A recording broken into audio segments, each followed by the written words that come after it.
ഇവരുടെ സർക്കാരിന്റെ നേതൃത്വത്തിൽ കൃത്യമായി ചെയ്യേണ്ട പ്രവൃത്തി ചെയ്യേണ്ട ആളാരാണോ അവരോട് പോയിട്ട് കോപം ചോദിക്കട്ടെ.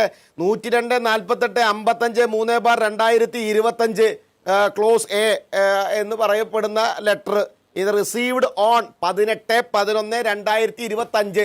നല്ല ബുദ്ധിയും ബോധത്തോടു കൂടി ഇനി ഗോപ ചർച്ചയ്ക്ക് വന്നിരിക്കണേ. പിന്നെ ഫാക്ച്വലർ എന്ന് പറഞ്ഞിട്ട് കാര്യമില്ല. നിങ്ങൾ തുടക്കം മുതൽ നുണ പറയണേ. നിങ്ങൾ തുടക്കം മുതൽ ആളുകളെ വഴിതെറ്റിക്കുക ചെയ്യണേ. നിങ്ങളുടെ പ്രശ്നം എന്താ? ഭക്തർക്കാണ് പ്രശ്നം. നിങ്ങളുടെ സർക്കാരിനല്ല കുഴപ്പം. നിങ്ങളുടെ ദേവസ്വം മന്ത്രിക്ക് ഒരു കുഴപ്പമില്ല. നിങ്ങളുടെ ദേവസ്വം പ്രസിഡന്റ് ആളുകൾക്ക് ഒരു കുഴപ്പമുണ്ടായിരുന്നില്ല. ഭക്തരുടെയാണ് പ്രശ്നം അല്ലേ? ഞാൻ ചോദിക്കട്ടെ, വെർച്വൽ ക്യൂവിലെ സിസ്റ്റത്തിൽ നിങ്ങൾക്ക് ഇത്ര പേർ നാളെ വരുമെന്ന് നിങ്ങൾക്ക് അറിയില്ലേ?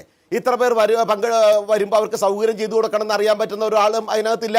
അറ്റ്ലീസ്റ്റ് ഒരു 10 KSRTC ബസ് കൂടുതലിടാൻ നിങ്ങൾക്ക് സാധിക്കില്ല. നിലയ്ക്കൽ തിരക്ക് ഇവിടെ കൂടുതലാണെങ്കിൽ നിലയ്ക്കൽ അതിനുള്ള സംവിധാനം ഒരുക്കി അവരവിടെ നിലനിർത്താൻ നിങ്ങൾക്ക് സാധിക്കില്ല.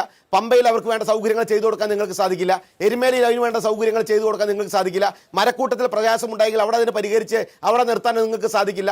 സന്നിധാനത്ത് വേണ്ട കാര്യങ്ങൾ ചെയ്തു കൊടുത്ത് കാര്യങ്ങൾ ചെയ്യാൻ നിങ്ങൾക്ക് സാധിക്കില്ല. ഇതിനൊക്കെ വേണമെന്നുണ്ടെങ്കിൽ അതിനോട് സ്നേഹം വേണം, അതിൽ പോയി പരിചയം ഉണ്ടാവണം. അവിടെ കൃത്യമായി കാര്യങ്ങൾ ചെയ്ത് ആ വിശ്വാസത്തിന്റെ അടിസ്ഥാനത്തിൽ അവിടെ പോയി പരിചയവും അതിനോട് സ്നേഹവും അത് വിജയിക്കണമെന്നും അത് ഗംഭീരമായി നടക്കണമെന്നും കൃത്യമായിട്ട് താല്പര്യമുണ്ടെങ്കിലേ അത് വൃത്തിയും വെടുപ്പായിട്ട് നടത്താൻ സാധിക്കുള്ളൂ. അതില്ലാത്തവന്മാരുടെ കയ്യിൽ ഇത് ഇരിക്കുന്നത് കൊണ്ടാണ് അത് കൃത്യവും വെടുപ്പായിട്ട് നടക്കാൻ പറ്റാത്തത്. ഭക്തജനങ്ങളെ സംബന്ധിച്ചിടത്തോളം അവർ തൊഴാൻ വരും, അവർ പ്രാർത്ഥിക്കാൻ വരും, അവർ ബുക്ക് ചെയ്തിട്ടാ വരണേ. അപ്പോൾ അവർക്ക് സൗകര്യം ചെയ്തു കൊടുക്കാൻ നിങ്ങൾക്ക് സാധിച്ചില്ല എങ്കിൽ അത് നിങ്ങളുടെ തെറ്റ്.